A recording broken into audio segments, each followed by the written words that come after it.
Tentative de déstabilisation au Mali. Les autorités maliennes ont procédé ces derniers jours à l'arrestation de dizaines de militaires, dont deux généraux soupçonnés de vouloir renverser le pouvoir Goïta, en place après deux coups d'État successifs en 2020 et 2021. Voici ce que l'on sait de cette vague d'arrestations dans ce pays coutumier des troubles politiques et militaires dans un contexte de restrictions sévères des libertés par la transition et de violences djihadistes meurtrières sur le territoire. Depuis la semaine dernière, au moins 55 militaires dont deux généraux ont été arrêtés, selon des sources sécuritaires et des proches des personnes concernées. Ces arrestations se sont poursuivies dans la nuit de dimanche à lundi 11 août, ont confirmé ces mêmes sources contactées par l'AFP.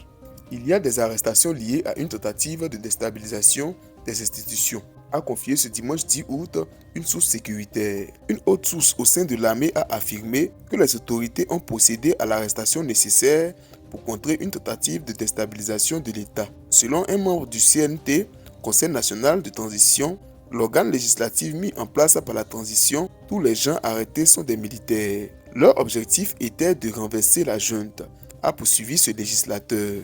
Les arrestations se sont principalement faites au sein de la Garde nationale, un corps de l'armée malienne. C'est notoirement le corps d'origine du ministre de la Défense, le général Sadio Kamara, une des principales figures de la transition sous Assimi Goïta. Plusieurs observateurs ont relevé que certaines des personnes arrêtées par les autorités sont des proches de M. Kamara, mais celui-ci n'a pas été inquiété à ce jour. Certains hauts gradés comptent parmi les militaires interpellés, dont le général Abbas Dembélé, une figure très respectée au sein de l'armée.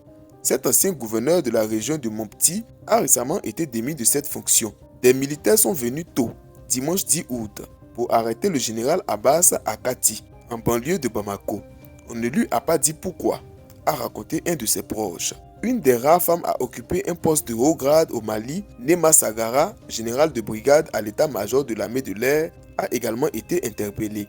Selon une source sécuritaire malienne, des civils pourraient également bientôt être interrogés dans cette affaire.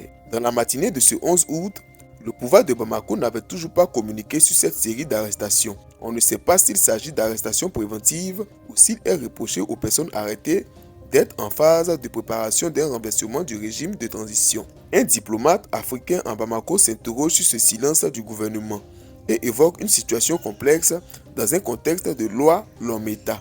Depuis 2012, ce pays sahélien, deuxième le plus vaste d'Afrique de l'Ouest derrière le Niger, fait face à une profonde crise sécuritaire, nourrie notamment par les violences de groupes affiliés à Al-Qaïda et à l'organisation État islamique, ainsi que de groupes criminels communautaires. Elle s'ajoute à une grave crise économique. La transition malienne dirigée par Assimi Goïta s'est détournée des partenaires occidentaux, notamment l'ancien colonisateur français, pour se tourner politiquement et militairement vers la Russie et d'autres États du Sud global, au nom d'un souverainisme.